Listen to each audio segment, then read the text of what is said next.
Mais uma vez, bom dia, satisfação falar com vocês. Você coloca, na verdade, você faz um retrospecto desse momento da CPI, da pandemia no Brasil, e que a CPI acompanhou com muita responsabilidade, com muita intensidade, que não há dúvida nenhuma, há uma constatação, e nós tivemos uma constatação clara de ações criminosas que foram cometidas claramente pelo presidente, pelo então presidente da República, e também pela equipe que estava no seu entorno, não é? Secretários, ou melhor, ministros até, secretários, enfim, chefes de cargos médicos no Ministério da Saúde, que não há dúvida nenhuma, acabaram contribuindo para o quantitativo de pessoas que perderam a vida durante a pandemia. O que nós estamos acompanhando hoje é a continuidade de uma rota, eu diria assim, criminosa, que foi iniciada ali no período da pandemia. Não é? Você lembrou muito bem a questão lá da imunidade do rebanho, defendida por integrantes do governo.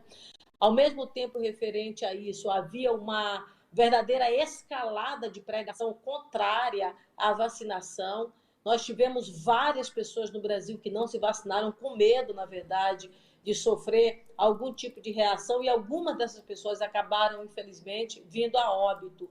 E nós tivemos agora, o que nós estamos acompanhando hoje, infelizmente, é uma continuidade de constatação de crimes que foram cometidos. A adulteração da carteirinha de saúde, ela é criminosa, é uma falsificação de documento público, e feita por quem? Por um agente público, porque naquele momento ele era presidente da República. Então, você vê que até o próprio Código Penal, o processo legislativo brasileiro, ele acaba criando, na verdade, um agravante a mais quando um crime ele é cometido por um agente público, que foi o caso claro aí do ex-presidente Bolsonaro. E ele viaja, sai do Brasil na véspera de finalização do seu governo, sai, adultera uma carteirinha de vacinação.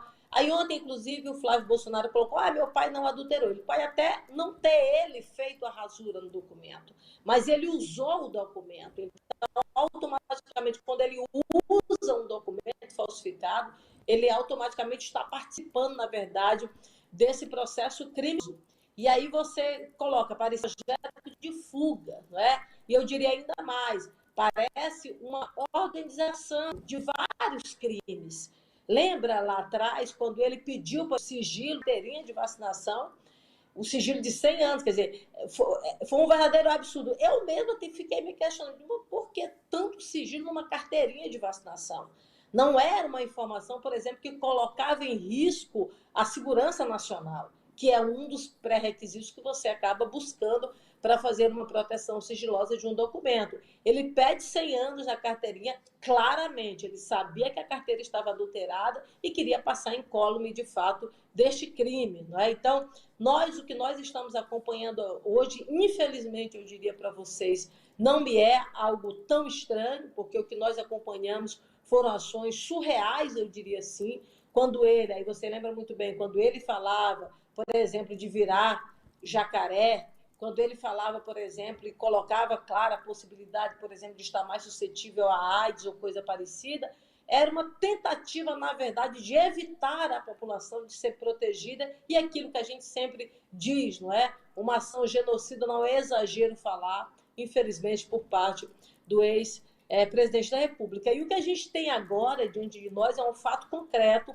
que nós precisamos, na verdade, acompanhar esse processo. A CPI, ela finalizou, teve seu relatório, encaminhamos para as autoridades, mas as autoridades, elas dão prosseguimento no processo de investigação. E essas informações precisam constar, porque foram informações que aconteceram lá atrás, não é? Atitudes, na verdade, criminosas que aconteceram lá atrás, e elas precisam, não há dúvida nenhuma, serem aprofundadas para que a responsabilidade, de fato, possa ser garantida. Chico.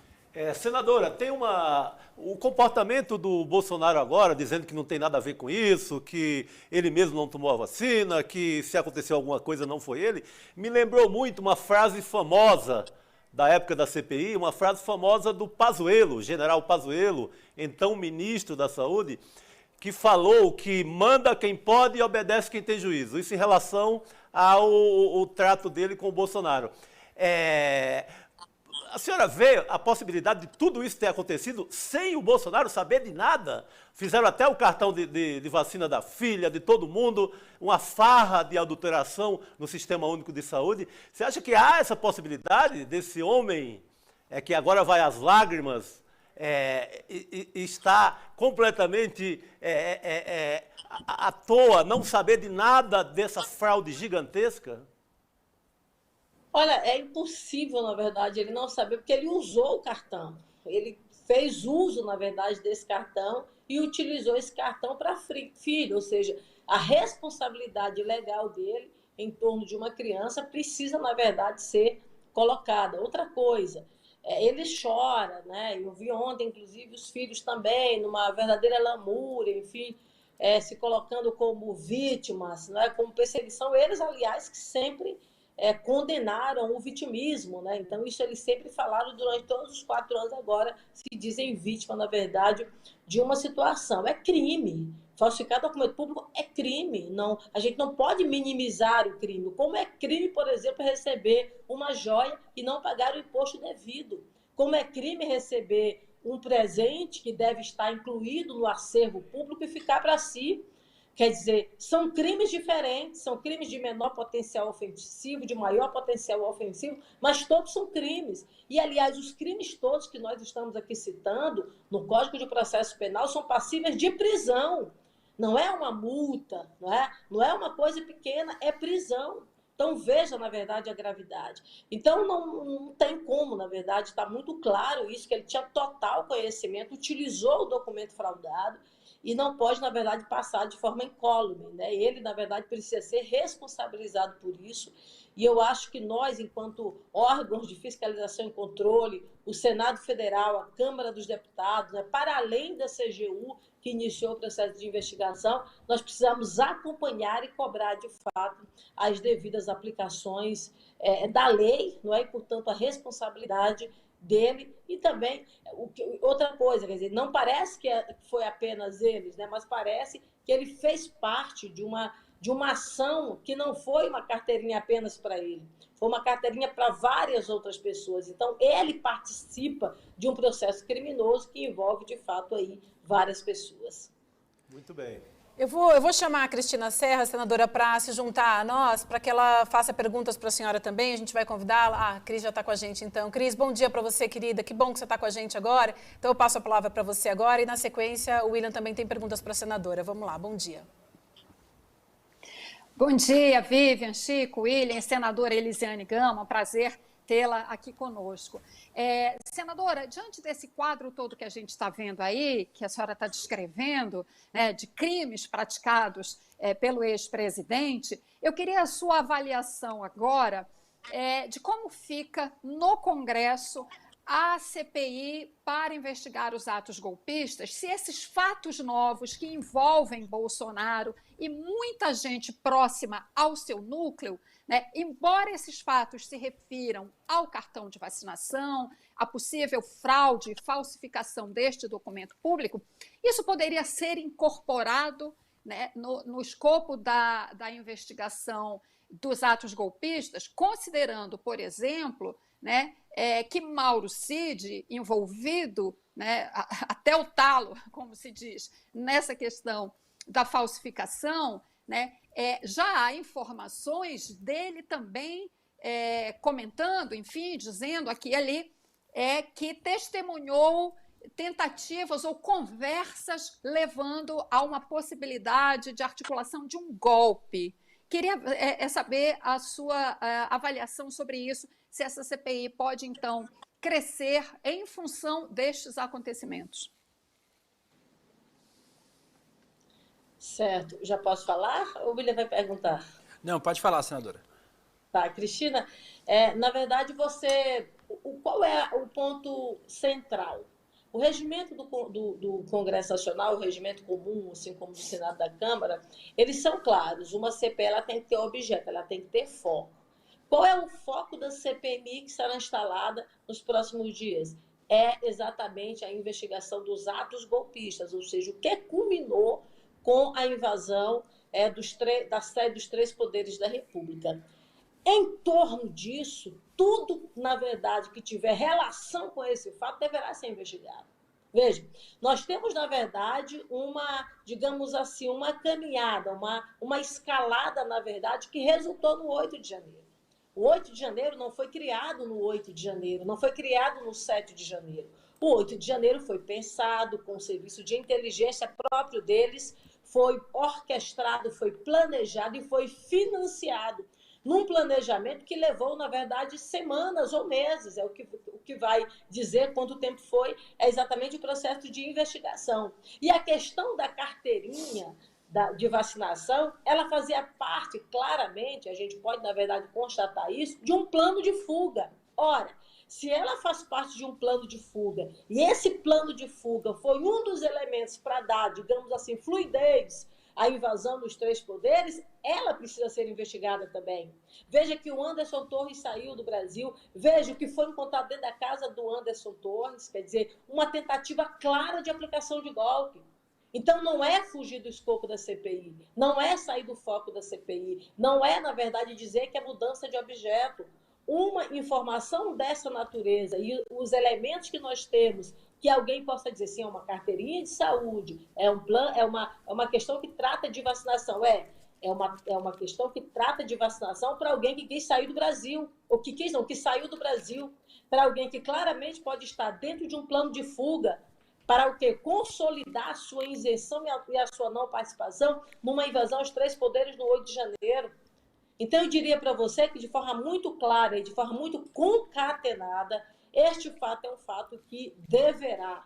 E em eu estando nesta comissão, estaremos, na verdade, levantando esses encaminhamentos e fazendo as solicitações necessárias de documentos, né? Fazendo as convocações necessárias. O CID deverá, em a gente pegando esses elementos, ser ouvido da comissão.